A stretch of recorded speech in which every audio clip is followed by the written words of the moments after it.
जय शिवराय। दक्षिण भारतातील प्रवास अंतिम टप्प्यात आहे।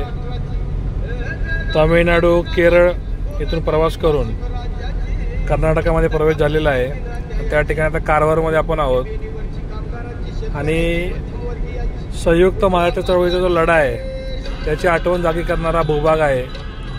बेळगाव, कारवार, निपाणी, बिदर, भालकी व गोवा यासहित एक भाषिक मराठी राज्य झालं पाहिजे ही आपली मागणी होती व तो लढा आपला आधी चालू आहे।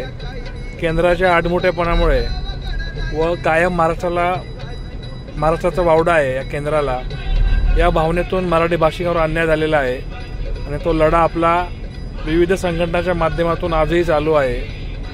पुन्हा एकदा महाराष्ट्रातील राजकारण्यांना विनंती आहे की अनेक वर्षापासून प्रलंबित असलेले प्रश्न हे संपवण्यासाठी आपण सक्रिय असलं पाहिजे।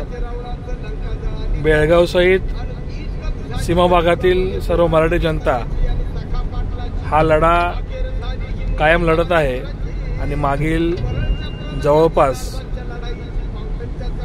65 वर्षापासून हा लढा चालू आहे व तो लढा चालूच राहील जोपर्यंत हा सीमा भाग महाराष्ट्रात येत नाही तोपर्यंत। लोकशाहीर साहित्यरत्न अण्णाभाऊ साठे यांच्या लेखणीतून साकारलेलं हे गाणं मराठी माणसाला कायमच लढ्याची शक्ती देत राहील आणि त्यावेळेस गावाकडची माणसं मुंबईला राहताना त्यांच्या मनामध्ये दाटलेलं काहूर त्या गाण्याच्या माध्यमातून त्यांनी व्यक्त केलेलं आहे।